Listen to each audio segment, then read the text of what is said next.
सब कुछ समझ में आता है, इतना इजी बन जाता है। चलिए, मध्य प्रदेश बेसिकली क्या है, इसके ऊपर बात करें। फिजिकल मध्य प्रदेश, मध्य प्रदेश की अपनी खुद की कोई ज्योग्राफिकल यूनिकनेस नहीं है, या unique identity of geographical unique identity नहीं है। Madhya Pradesh is a political entity within the state, मतलब within the state of India. India as a union के अंदर एक स्टेट है, पॉलिटिकल आइडेंटिटी है।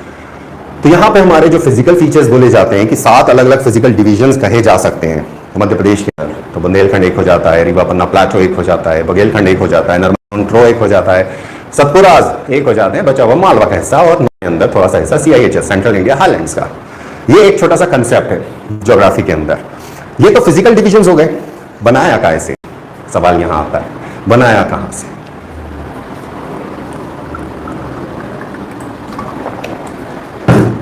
तो सबसे पहले कोशिश करा करो मैप बनाओ फ्री हैंड। मैपिंग मस्ट है, नहीं बन रहा कैसे भी बनाओ, लेकिन दिखना चाहिए कि हाँ MP है, भले ही कैसा भी दिखे, समवॉट दिखना चाहिए, समवॉट। अब ये जो मेरा MP का मैप है, हल्का सा लाइट शेड लिया है ताकि इसके अंदर मैं दूसरी चीजें लिखा सकूं। ज्योग्राफी के जब मैप बनते हैं तो बहुत आड़े तिरछे बाकी होते हैं। हम लोग थोड़ा सा बेस में जाते हैं। देश में हम जब जाने की बात करते हैं तो उसका अर्थ यह हुआ कि India was part of Gondwana land. Gondwana land में कौन सा हिस्सा शामिल था इंडिया का, मॉडर्न इंडिया का कौन सा हिस्सा गोंडवाना लैंड में शामिल था? सिंपल क्वेश्चन है। There were no Himalayas, Himalayas नहीं थे। There was no plains, big plain जिन्हें मैं कहता हूं ब्रह्मपुत्र, इंडस और गंगा, BIG, ये प्लेन्स भी मौजूद नहीं थे। फिर क्या था? सो पूरा पेनिनसुलर इंडिया और मेघालय ये गोंडवाना का हिस्सा हुआ करता था। तो जो नॉर्दर्न पार्ट है इंडिया के मैप को अगर आप ऑब्जर्व करोगे तो जो नॉर्दर्न पार्ट हमारा दिखता है, उस नॉर्दर्न पार्ट के अंदर जहां प्लेन्स आना चालू होते हैं, या यमुना को अगर हम बाउंड्री बना लें, वहां पर किसी समय ओशन था जब वो ट्रैवल कर रहा था। इसी तरह नॉर्थ में दिल्ली रिज तक ओशन था। Delhi ridge is part of Aravallis जो दिल्ली में आता है। सो दिल्ली रिज से हम अरावलीज की स्टार्ट मानते हैं। मजनू का टीला, लैला मजनू की कहानी। सो मजनू के टीले से आप शुरू करेंगे और गुजरात तक पहुंच जाएंगे। इसके अंदर सदर्न पार्ट के अंदर हाईएस्ट पीक मिल जाती है माउंट आबू आपको। सो वो इसका हिस्सा था, लेकिन उसके वेस्ट में भी ओशन था, और उस पहाड़ी के, और वो पहाड़ी की सीरीज इस तरह से चल रही है MP के नॉर्थ वेस्ट के अंदर। नॉर्थ में दिल्ली रिज, साउथ के अंदर गुजरात का नॉर्दर्न पार्ट, माउंट आबू के साउथ में, वहां खत्म होती है ये। इसी तरह से एक और माउंटेन रेंज हमारे यहाँ खड़ी होती है बहुत बहुत बहुत साल पहले। ना mountain range is not a line, remember this thing, not a line. Himalayas की अगर हम बात करते हैं तो हिमालयाज हमारे 4 हिस्सों में बटे हैं। ट्रांस कर्व बनाया, आर्क्वेट कर्व बनाते हैं हम। ट्रांस के बाद ग्रेटर, लेसर और शिवालिक्स के बीच में फॉल्ट्स मौजूद हैं। फॉल्ट्स यानी जहां पर धरती की प्लेट टूट चुकी है। ये सॉलिड प्लेट है जिसे हम बेसमेंट रॉक कॉम्प्लेक्स बोलते हैं। Crumble down, crumble down, pushed, mountains खड़े हो गए। फोर्स लग रहा है, टूटे, खड़े हो गए। ये तरीका है। तो जहां पे वो टूट गया उसे हम फॉल्ट बोलते हैं। तो किसी समय पर एक बहुत बड़ी माउंटेन रेंज खड़ी होना चालू होती है जिसके अलग अलग टुकड़े हो सकते हैं, अलग अलग जगह पे हो सकते हैं। That was known as Vindhyachal, या आज हम उसको विंध्याचल के नाम से बुलाते हैं। विंध्याचल सबसे पहले जब बने थे तो ये फोल्ड माउंटेन्स थे, अर्लीस्ट, सबसे पहले।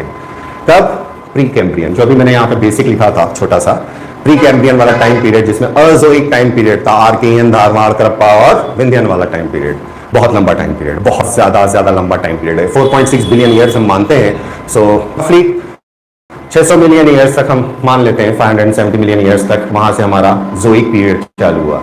सो 4 अरब साल का टाइम पीरियड है, 4 अरब साल का टाइम पीरियड है जिस टाइम पीरियड के अंदर ये बन रहा है। ज्योग्राफी और जियोलॉजी के अंदर एक और कंसेप्ट आता है, जो प्लेट टेक्टोनिक सबसे तगड़ी तरह से जो मूवमेंट हुआ, जिसके अंदर नॉर्थ अमेरिका वेस्टवर्ड और इक्वेटोरियल मूवमेंट लेता है, साउथ अमेरिका वेस्टवर्ड और इक्वेटोरियल मूवमेंट लेता है, सब अलग होना चालू होते हैं। इंडिया अलग होकर निकलता है, ऑस्ट्रेलिया अलग होकर निकलता है। उस टाइम पर जो क्रस्ट थी वो पतली थी।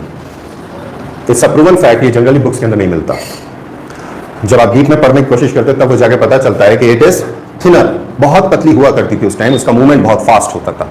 सो इंडिया टूटकर जब अलग होता है, सो टूटने पर कुछ न कुछ तो टूटेगा, कहीं संबंध विच्छेद होते हैं तो कुछ ना कुछ शॉकवेव्स तो आएंगी। सो वही एक शॉकवेव हमारे पास थी। ये एक प्री एग्जिस्टिंग फॉल्ट लाइन है जो पूरी इंडिया के अंदर मौजूद है, वेस्ट टू ईस्ट मौजूद है, जिसको आप बड़े सिंपल तौर के ऊपर सोन ट्रो, नर्मदा सोन ट्रो।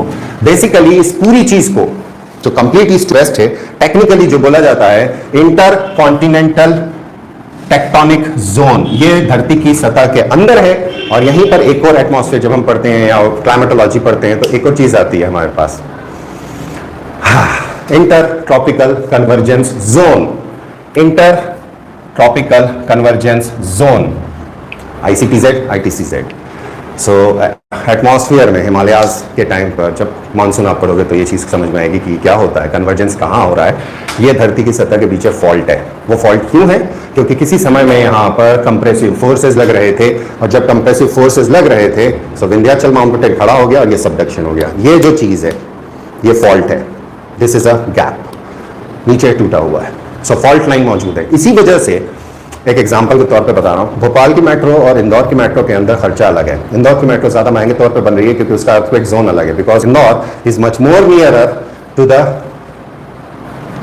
ये वाली रिफ्ट वैली, जिसे हम बड़े आराम से बोल देते हैं कि ये रिफ्ट वैली है। ये जियोलॉजिकल स्ट्रक्चर है अंदरूनी तौर के ऊपर। अभी क्या बिल्डिंग ब्लॉक कब बने वो नहीं बात कर रहा हूँ, मैं सिर्फ ये समझाने की कोशिश कर रहा हूँ क्या है नाउ। क्या नर्मदा सोनट्रो इतना सा होगा? नर्मदा सोनट्रो के साउथ में एक माउंटेन रेंज इधर खड़ी होती है जिसका नाम है अजंता, महाराष्ट्र में। दो नदियां बहती हैं इसमें से वेस्टवर्ड, नर्मदा और ताप्ती या तापी।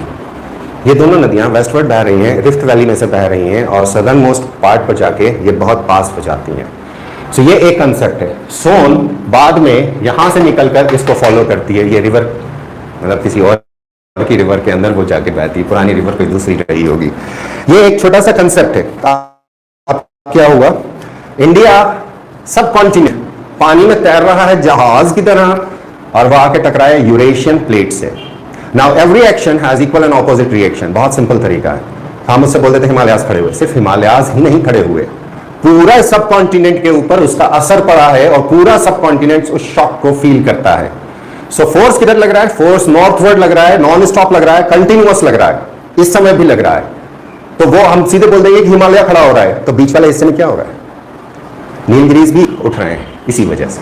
वो फोर्स पूरी तरह से ऐसा जा रहा है। सो सबडक्शन प्लेट का साउथवर्ड मतलब डाउनवर्ड्स हो रहा है, अर्थ के कोर की तरफ जा रहा है। So southern part is rising up. वहीं पर इस रिफ्ट वैली के अंदर एक कन्वर्जेंस लग रहा है, एक प्रेशर लग रहा है, बिकॉज ये कहीं ना कहीं सतह के नीचे टूटी हुई है। ये रिफ्ट है, ये फॉल्ट है और बहुत खतरनाक फॉल्ट है। फॉल्ट एक और मौजूद है यहीं पर, बड़ा फॉल्ट मौजूद है। इस फॉल्ट को हम इस रीजन में डिनोट करते हैं। It is known as great boundary fault. ये अरावलीज और विंध्यंस के बीच में है। फॉल्ट है, यहां पे भी ब्रेकअप है, टूटा हुआ है। सो दो फॉल्ट लाइन हमारे पास आज दिखती हैं कि ये मौजूद है। क्यों होगी ये फॉल्ट लाइन? अगला क्वेश्चन यहां से बनता है। अगर आप सवाल पूछना जानते हो तो बड़े आराम से आसान मिलेगा। बिकॉज जब अर्थ बन रही थी और उस टाइम पर ये आग का गोला थी और उस आग के गोले के अंदर इनिशियल फॉर्मेशन में जब कूलिंग होना चालू होती है और मैग्मा ठंडा होना चालू होता है, सबसे पहली जो चट्टान तैरने लायक क्षमता रखती थी, it was granite. So granite was formed. उस ग्रेनाइट के इनिशियल टुकड़ों के ऊपर सारे वेदरिंग वाले काम हो रहे हैं, सारी दूसरी चट्टानें बनना चालू होती हैं जिसमें सेडिमेंट्री शामिल है, जिसमें मेटामॉर्फिक शामिल है। First rock is the igneous rock. Igneous convert होगी तो मेटामॉर्फिक बनेगी, इग्नियस इरोड होगी, वेदर डाउन होगी तो सेडिमेंट्री डिपॉजिट्स होंगे, मेटामॉर्फिक टूटेगी तो सेडिमेंट्री होंगे, सेडिमेंट्री रॉक भी टूट के सेडिमेंट्री बनाएगी। ये साइकिल है। सो जब ये वाली साइकिल्स बन रही थी तो जो सबसे पहला टुकड़ा फॉर्म होता है उसको नाम देते हैं क्रेटॉन। तो यहां पर हमारे पास कुछ क्रेटॉन्स मौजूद हैं। सबसे पुराने ओल्डेस्ट अरावली उसका हिस्सा है। One craton exist here. एक क्रेटॉन आप लिख लेंगे किताबों में ढूंढ के। एक क्रेटॉन हमारा इस हिस्से के अंदर आता है, बहुत बड़ा craton is a massive block. सबसे पहला कॉन्टिनेंट, सबसे पहला कह सकते हो आप, सबसे पहला लैंड मास कह सकते हो। अब ये आपस में टकरा रहे हैं तो जुड़ रहे हैं। इनिशियल फॉर्मेशन नहीं है, इसलिए नेचुरल रिफ्ट्स हैं, नेचुरल फॉल्ट लाइंस हैं। और एक सिंपल सा हिंट है, आप आज मैप डाउनलोड कर लो क्रेटॉन का, जहां जहां दो क्रेटॉन की बाउंड्री मिल रही है मैक्सिमम मिनरल डिपॉजिट्स आपको उस रेंज में मिलेंगे। इतना सिंपल हिंट है। करने वाले हो कर लोगे। पढ़ना है किताबों से सब कुछ पढ़ा जाए तो क्या बात है, छोटा करने की कला होनी चाहिए, छोटा करके करो। सो यहां ये चीज क्रेटॉन्स की, ये वाला हिस्सा, ये वाला हिस्सा, ये वाला हिस्सा क्रेटॉन का। देन साउथ इंडिया के अंदर क्रेटॉन, इनकी खासियत है। क्रेटॉन जब मैंने बोला कि सबसे पहले मिलते हैं, सबसे पहले बनने वाले होते हैं। ग्रेनाइट की खासियत है कि वो मैग्मा के ऊपर तैर रही है। मैग्मा, जब आपने अर्थ पढ़ी है तो आपको बहुत अच्छे से मालूम है कि सियाल, सीमा और नीफे क्या होता है। सियाल सिलिका और एल्यूमिनियम का कंपोजिशन है, लाइटर कंपोजिशन है, हल्का है। सो ग्रेनाइट के अंदर सियाल कंपोनेंट्स होंगे और इसी से बनता है SiO2, क्वार्ट्ज, सिलिका सबसे ज्यादा ग्रेनाइट के अंदर, उसका क्रिस्टलाइजेशन, और उसी से हम इलेक्ट्रॉनिक्स बनाते हैं। कल की वीडियो मैंने लाइव चला गया था तो लाइव गया, आज भी लाइव था। So that is your formation. तो अब मेरे पास ग्रेनाइट होना चाहिए, तो ग्रेनाइट मेरा कहां मिलेगा? अब यहां पर खेल चालू होता है कि कौन चट्टानें कहां मिलती हैं। तो सबसे पहली बात आती है इन सब के अंदर किस किस टाइम पीरियड पे क्या क्या घटना हुई, यानी कुल मिला के मध्य प्रदेश का कौन सा हिस्सा किस समय की चट्टान को सतह के पास दिखाता है। सतह और सतह के पास few feet, 100 feet something, 200 feet, 300, 400 feet, उससे ज्यादा नहीं जाना। तो पहली चीज क्या बनी? तुम कब जा रही हो सीहोर? ओके ओके, परसों। और एग्जाम कब से?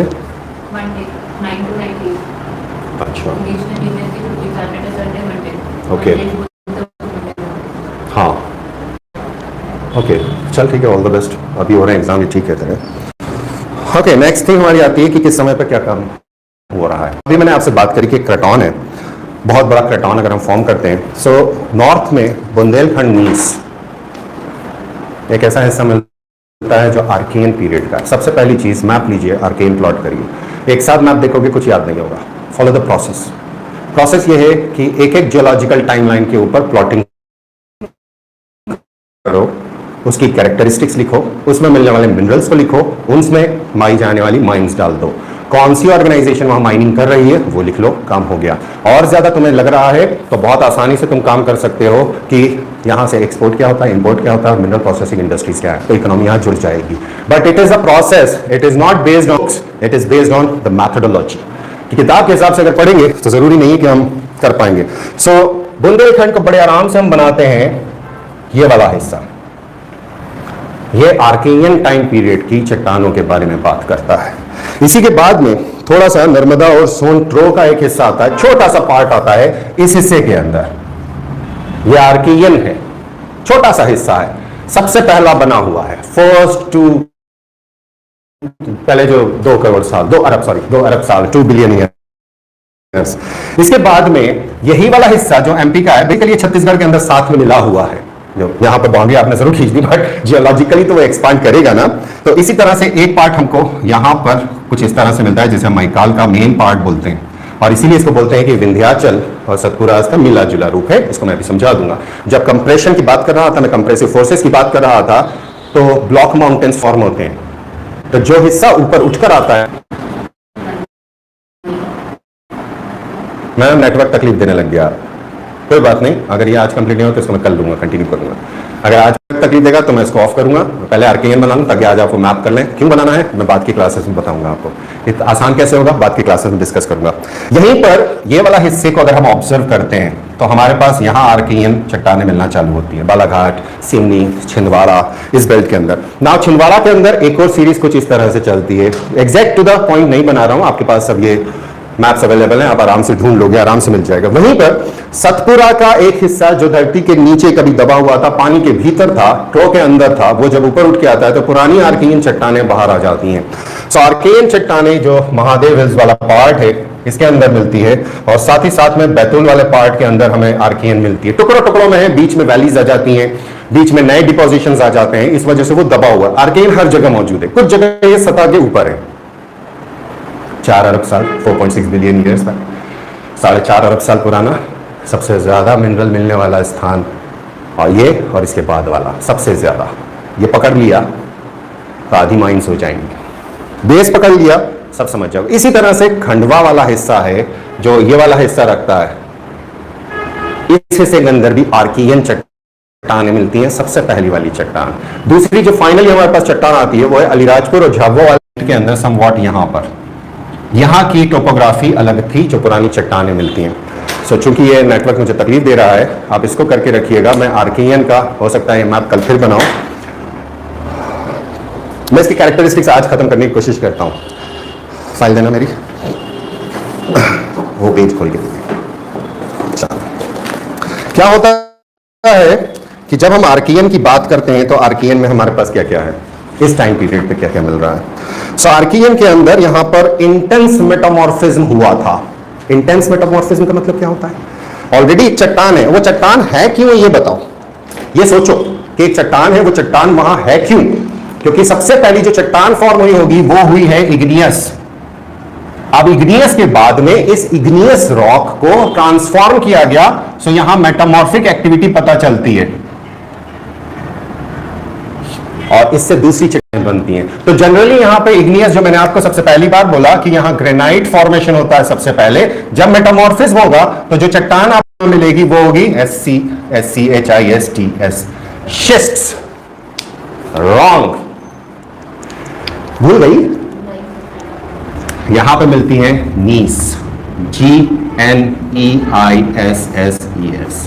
नीस एक पर्टिकुलर मेटामॉर्फिक रॉक है, हाईली जनरली और दूसरी चट्टानों से भी बन सकती है। नीस जनरली माना जाता है ये ग्रेनाइट से बनी हुई है। ये एक एग्जांपल है छोटा सा मेटामॉर्फिज्म का। तो इस पूरे बेल्ट के अंदर पहली चीज जो आपको मिलने वाली है दैट इज ग्रेनाइट और शिस्ट, नीस। और बुंदेलखंड नीस का एक खासियत है, ये पिंक कलर लिया हुआ है। तो हमारे पास जो क्रेटॉन्स हैं, जो इंडिया के अंदर क्रेटॉन्स हैं, अलग अलग जगह पे 3 तरह का नीस मिलता है या ग्रेनाइट मिलता है। ब्लैक कलर का भी है, ग्रे कलर का भी है, ब्लू कलर का भी है, ये पिंक कलर का है। सो ये इसकी खासियत है पहली। इसके अंदर थर्मल और रीजनल मेटामॉर्फिज्म मैंने अभी आपसे बोला प्रोसेस कौन सा है। सो प्रोसेस यहां पर थर्मल मेटामॉर्फिज्म आता है, रीजनल मेटामॉर्फिज्म आता है। रीजनल मेटामॉर्फिज्म का सबसे अच्छा एग्जांपल होता है formation of marble from limestone. सबसे इजी एग्जांपल है जबलपुर के अंदर मार्बल की रॉक्स हैं, वो कैसे बनी? लाइमस्टोन डिपॉजिट है। कटनी से लेकर भेड़ाघाट तक का बेल्ट, मेजर बेल्ट आप देखते हो, यहां पे कभी कॉन्टैक्ट मेटामॉर्फिज्म हुआ था, यानी मैग्मा की एक्टिविटी वहां करीब में थी, तब लाइमस्टोन कन्वर्ट हुआ। लाइमस्टोन जो हुआ है वो लाइफ फॉर्म से बना है, ये क्रिटेशियस टाइम पीरियड का है, वो हम तब पढ़ेंगे। ये वो टाइम पीरियड है जब अर्थ के अंदर कोई लाइफ नहीं है, इनिशियल फेजेस के अंदर वोल्केनिक एक्टिविटी चल रही है। यहां पर ग्रेनाइट और शिस्ट मिलते हैं, मैग्मेटिक मटेरियल मिलता है। इंडिया के अंदर सबसे पहला मैंने आपको यहां बताया अरावलीज सिंक्लिनल बेल्ट है, ये वाला यहां पर मिलता है शिस्ट और ग्रेनाइट। बंगाल के अंदर जो नीस मिलता है वो ग्रे कलर का होता है इंडिया की ज्योग्राफी के अंदर।